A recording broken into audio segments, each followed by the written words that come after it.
Alright, hello sir. In this video, I will be demonstrating the working of the backend of an application that I have been developing for quite a while now. The name of the application is Helios, and Helios is going to be used for performing cyber recon tasks on security assessments. And without any further ado, let's get started. The first step is to start the Mongo server because the DB used primarily for this application is MongoDB, and the reason is because of the handling of unstructured data that the application requires. Now, the next step is to start the application server. Meanwhile, let the server get started and we shall go take a look at the code. Alright, so app.py is simply a file that calls a function named create_app. Now Flask by default comes with a template, and the standard template has an init.py file. So in the init.py file there is a function named create_app. This function is going to create the Flask environment for us to get the application started. And as you can see, I have set the port 5000 to be running the application on my local host, and I have also kept a few debugging messages in order to indicate that the Flask server has started. So let's go ahead and check if the server has started yet. Alright, so we can see that the application server has started and it is running on the local host port 5000. Now in this video we will be using Postman, a popular API client that makes it extremely easy for developers to test the APIs and also to document them. So let's get started with Postman. Now the primary step in Postman is to create an environment for the project. In this case I have created an environment named Helios, and the authentication mechanism used for this application is JWT. Now the user has to generate a JWT access token and attach it to the environment on Helios. So typically a user would first go and add himself to the system. Now on adding himself to the system, he will be able to log in and access a JWT token. So this is just all the details that will be asked for registering. Now I'm not going to do that because I already have a credential to access the JWT token. So I'm going to straight jump into it and generate my token.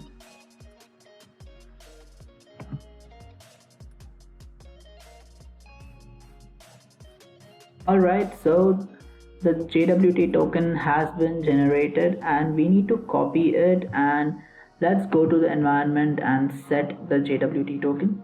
These tokens are the ones that I have used in the past, so let's replace the current token and go to edit and update.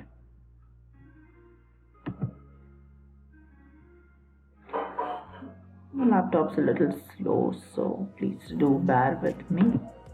Alright, so now that the JWT access token is attached to the environment, we are now officially allowed by Postman to access and use any of the endpoints of the application. Now the APIs of this application has been classified into 4 different types: IP recon tools, forensic tools, threat intel tools, and social engineering tools. Now let's go start with IP recon tools. IP recon tools are the ones that are going to be taking IP or a domain name as an input and will be processing it and generating the results based on the functionality of the module. So it is not possible for me to show all the working modules because that is going to take a lot of time to shoot this video. So I will be taking a quick random pick of 2 tools and demonstrating the working, and if required I will also be accessing other ports whenever required. Alright, so this is a tool named port scanner. What it does is it's going to enumerate all the ports on a given domain and find out what are the services running on various ports of the system. So let's go check for google.com because we're testing. So in the meanwhile, port scanner usually is to test all the 65,535 ports But in this case, our port scanner is only going to test for the top 1024 ports. This is because we do not want the user waiting for too long, and most of the critical services are going to be running on the top 1024 ports. But having said that, there is also going to be provided an extensional feature for the user to use all the 65,535 port scanner. Alright, so let's take a look at the results. We can see that at port 21 FTP is running, at port 22 SSH, at port 80 HTTP, and port 443 HTTPS. Alright, so this is a kind demonstration of what the tool port scanner does. Let's take a quick look at another tool. This one is also a very popular tool in the assessment. So it scans for subdomains of a given domain. Now for testing purposes, again we are going to give google.com as the input, and we can see that we are able to find a lot of subdomains of google.com: a marketing platform.google.com, donate.google.com, calendar.google.com, etc. Another 600 or so subdomains. So the use of these subdomains is to find out of any of the APIs that have been designed for the purpose of internal usage have been exposed to the public facing users, or etc. So this is a great tool during an enumeration phase of assessment. Now let's go and check another type of tool.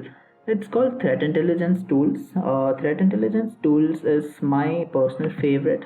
Now threat intelligence tools are going to be dealing with the vulnerability details and the solutions, etc. So let's go check for the tool called CVE details. Now CVE details, if you've never heard of what a CVE is, it is an ID that is assigned to a vulnerability for a particular service. So when I am going to be doing a pen test and I find a service running on a particular port, my first thought is going to be to find exploits or vulnerabilities for the service that have been used in the past in order to gain access. So there is a great chance that if the vulnerability has been existed for a long time, then a CVE ID has been attached to it. So let's go check for the service MySQL and find out what are the vulnerabilities that have been detected in the past.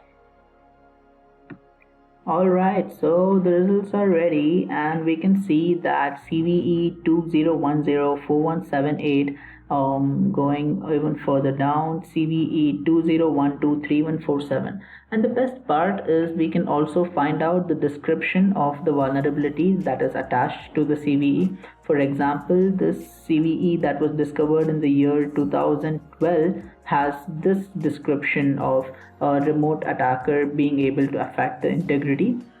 So now comes the best part. So we can take one of these CVEs, and there is another module under threat intelligence. It's called CVE solutions, which takes CVE ID as an input, and it is going to find all the details on the given CVE ID. For example, the score and the risk rating, and if authentication is required to exploit that vulnerability, etc. So let's go ahead and find out for the given CVE ID what is the details given to us by the CVE sol module. Alright, so this is something I used in the past, and let's go replace this with what we found for MySQL. Alright, and let's send a post request. Alright, so the results are ready for the given CVE ID, and we can see that there is no authentication required to exploit this vulnerability, although the complexity of the vulnerability itself is pretty low, and the score given to it by various organizations is 6.4, which means it is a pretty dangerous vulnerability, but it cannot be exploited that easily since the complexity is pretty easy. Alright, so that is one of the tools that have been under threat intelligence. Moving on to forensic tools, Forensic tools highly deals with the metadata of a given information. So you can see here that the tools that are under forensic tools are PDF metadata, audio metadata, and image metadata. Now I'm not going to show you because this is pretty intuitive, and PDF metadata is going to be taking a PDF file, and hence you can see that all of these things that require a file upload are going to be taken via a put request. Alright, so that is what forensic tools are designed for. And next, let's go to social engineering recon tools, because it is one of the most important phases of a pen test or a security assessment. So one of the tools that are under social engineering recon tools is finding the possible email IDs. So let's see what it does. It is going to ask us for information about the first name, the birth year or the birth date or the last name, etc. And it is going to do a permutation and combination of all of these and throw SMTP requests at the server and find out if any of the valid emails exist. So let's check for this, because this is the data for which this module was tested, and I hope it still does work. And you can see that all of these emails are verified and are valid emails. In fact, this is the one that is my personal email. So great job at finding valid email IDs. This does help us in username enumeration of a login form and other various tools. So this was a demonstration of social engineering recon tools. Now that is all for this Postman session, but I will be integrating the front end pretty soon with the given modules, and then we will not be working with Postman anymore, because well, the front end is going to display the data that has been beautified in the JSON format. Alright then.